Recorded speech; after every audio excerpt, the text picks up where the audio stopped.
अगर आपको अपनी एनजीओ के लिए, अपनी ट्रस्ट के लिए, सोसाइटी, सेक्शन 8 कंपनी के लिए आप कोई भी सोशल वर्क करते हो और अपनी एनजीओ के लिए 12A का रजिस्ट्रेशन अप्लाई करना चाहते हो ऑनलाइन, तो कैसे करना है पूरा कंप्लीट प्रोसेस आपको बताऊंगा वीडियो के अंदर। और कौन सा फॉर्म आपको सेलेक्ट करना है, फॉर्म 10A या फिर 10AB फाइल करना है जो 12A रजिस्ट्रेशन करने के लिए। दोस्तों बता रहा हूँ ये मैं करंट असेसमेंट ईयर 24-25 के लिए, तो वीडियो इंपॉर्टेंट होने वाली है। हमेशा की तरह रिक्वेस्ट करूँ कि वीडियो को आप पूरा देखें और स्किप ना करें।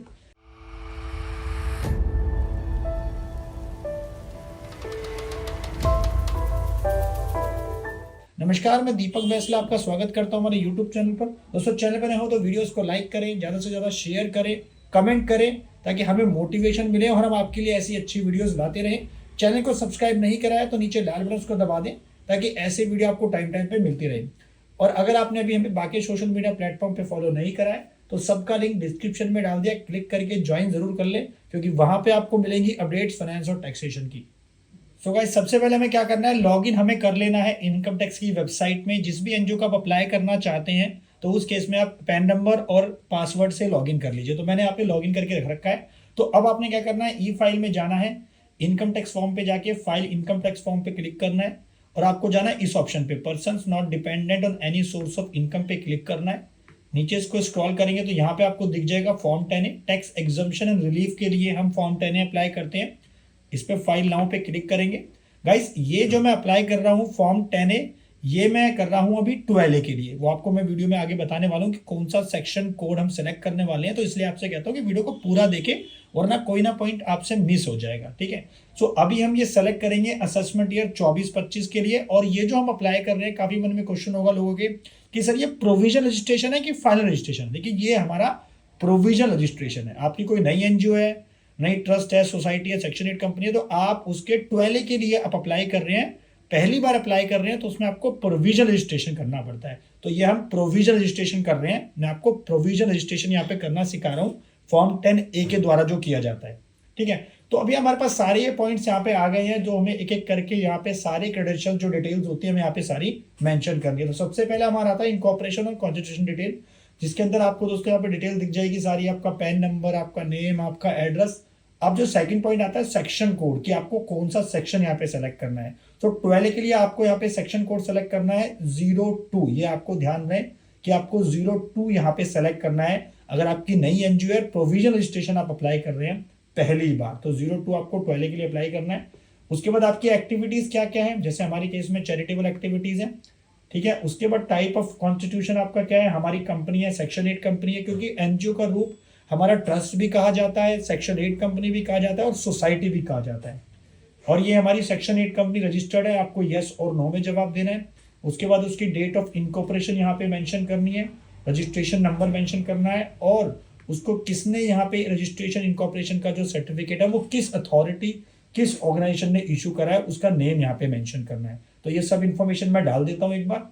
अब गाइस, नेक्स्ट स्टेप्स के अंदर है कि आपको यहाँ पे ऑब्जेक्ट्स क्या है एप्लीकेंट के, यानी कि किस क्या उद्देश्य है आपकी ट्रस्ट का, सोसाइटी का, सेक्शन 8 कंपनी, आपकी एनजीओ का उद्देश्य क्या है, उसका ऑब्जेक्टिव क्या है जिसके लिए आपने बनाई है वो। तो यहाँ पे अकॉर्डिंगली आपको ट्रस्ट डीड को पढ़कर, सोसाइटी के बायलॉज को पढ़कर, या सेक्शन 8 कंपनी के जो भी एमओ एओ है उसमें मेंशन होता है कि उद्देश्य के लिए क्या सोशल वर्क आप करने वाले हैं। तो वो एक्टिविटीज आपको यहाँ पे सेलेक्ट करनी है अकॉर्डिंगली अपनी एनजीओ के हिसाब से। जैसे हमारे इस केस के अंदर रिलीफ ऑफ पुअर, इसके अंदर आएगा एजुकेशन है, मेडिकल रिलीफ है, योगा है, उसके बाद preservation of environment and advancement of any other objective आएगा।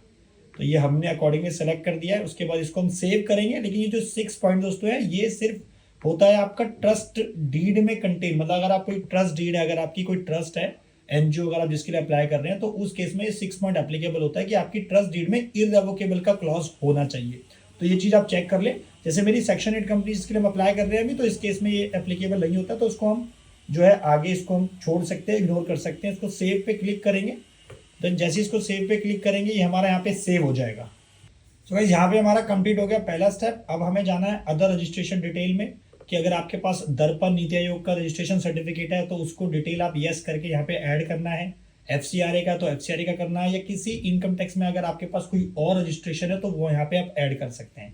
जैसे हमारा इस केस के अंदर एफसीआरए का, तो हम यहाँ पे एफसीआरए सॉरी, इस केस में हमारे पास नीति आयोग का सर्टिफिकेट है, तो हम रजिस्ट्रेशन नंबर पर दर्पण पोर्टल ऑफ नीति आयोग यहाँ पे क्लिक करेंगे और यहाँ पे अकॉर्डिंगली जो उसका नंबर है वो सारी डिटेल यहाँ पे मेंशन करके ऐड कर देंगे नीति आयोग का रजिस्ट्रेशन डिटेल्स। नेक्स्ट पॉइंट इसके अंदर है 8 नंबर की, अगर आपकी एप्लीकेशन पहले रिजेक्ट हुई है पास्ट में, यस और नो में जवाब देना है। सेक्शन 10 सब क्लॉज हमारे पास जो है क्लॉज नंबर 21 वो एप्लीकेबल नहीं होता, हमें इसे सेव कर देना है। अब जो नेक्स्ट पॉइंट है तो दोस्तों हमारे पास डिटेल्स ऑफ की पर्सन हमें यहाँ पे ऐड करने हैं, जो भी आपके फाउंडर मेंबर्स हैं, सेटलर हैं, ट्रस्टी है, सोसाइटी के मेंबर हैं, सेक्शन 8 कंपनी के डायरेक्टर्स हैं, जितने भी मेंबर्स हैं, जरूरी नहीं है कि आपको अगर 50 मेंबर है तो 50 के यहाँ पे ऐड करने हैं। आप कोई भी, जैसे अगर मिनिमम जो क्राइटेरिया होता है कम से कम वाला, अगर आपकी कोई ट्रस्ट है तो आप उसमें से जो 2 लोग हैं, जो भी अथॉरिटी वाले लोग हैं, उनका यहाँ पे डिटेल्स ऐड कर सकते हैं। ऐसे ही सेक्शन 8 कंपनी में 2 डायरेक्टर्स ऐड कर सकते हैं। सोसाइटी के केस में आपको यहाँ पे 7 लोग कम से कम ऐड करने पड़ेंगे, ठीक है। तो उनका आपको नेम यहाँ पे मेंशन करना है, उनका रिलेशन बेसिकली वो किस अथॉरिटी पे है, उनकी पोजीशन क्या है उस ट्रस्ट में या सेक्शन 8 कंपनी सोसाइटी में, उनका यहाँ पे आपको मेंशन करना है कि आप उनका पैन नंबर या मेंशन कर रहे हैं, आधार नंबर मेंशन कर रहे हैं, उसकी आईडी कोड आपने मेंशन करनी है, उसके बाद उनका मोबाइल नंबर, उनका ईमेल आईडी और कंप्लीट एड्रेस आपको आधार कार्ड से मेंशन करना है, ठीक है। सो पहले मैं ये ऐड कर लेता हूँ, फिर हम नेक्स्ट स्टेप की बात करेंगे। तो गाइस यहाँ पे हमने सारे जो मेंबर्स हैं, डायरेक्टर्स हैं, उन सब की डिटेल यहाँ पे डाल दी है हमने, उनका आधार नंबर, एड्रेस, पूरी कंप्लीट डिटेल। तो हमारा यहाँ पे 3rd स्टेप कंप्लीट हो गया है।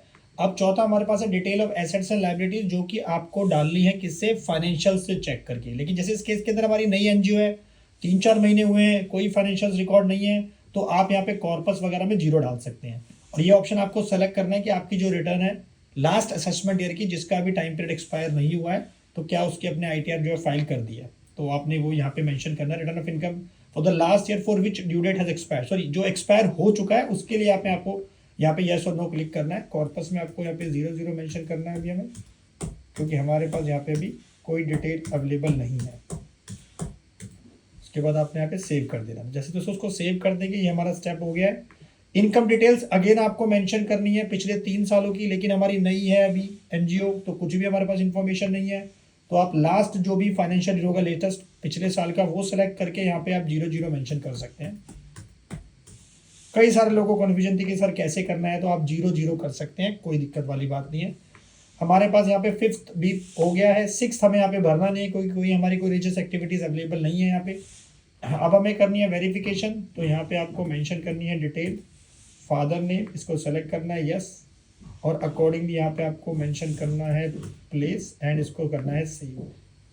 जैसे इसको आप सेव कर देंगे तो ये हमारे पास वेरिफिकेशन का भी स्टेप कंप्लीट हो चुका है। अब आती है अटैचमेंट्स की बारी कि आपको यहाँ पे क्या क्या डॉक्यूमेंट्स अटैच करने हैं। सो गाइस यहाँ पे मैंने सारे डॉक्यूमेंट्स अटैच कर दिए हैं, ठीक है। MOA, AOA, certificate of incorporation, अगर हमारे पास एनजीओ दर्पण का, हमारे पास नीति आयोग का सर्टिफिकेट है, हमने यस किया था, अगर आपको याद हो तो हमने इसको मेंशन कर दिया है। हमने बैंक स्टेटमेंट यहाँ पे भी अटैच कर दिया, क्योंकि नई एनजीओ तो हम बैंक स्टेटमेंट अटैच करते हैं, क्योंकि फाइनेंशियल उसके अंदर रेडी नहीं है हमारे पास अभी तक। और KYC डॉक्यूमेंट्स आपको जरूर ऐड करने हैं, और यहाँ पे उसको डॉक्यूमेंट्स को स्पेसिफाई कर देना है और सेव कर देना है। तो जैसे इसको मैं सेव करूँगा तो यहाँ पे हमारे पास सारे स्टेप कंप्लीट हो गए हैं। आपको प्रीव्यू पे जाना है, अपना फॉर्म यहाँ पे देख सकते हैं, आप डाउनलोड भी कर सकते हैं।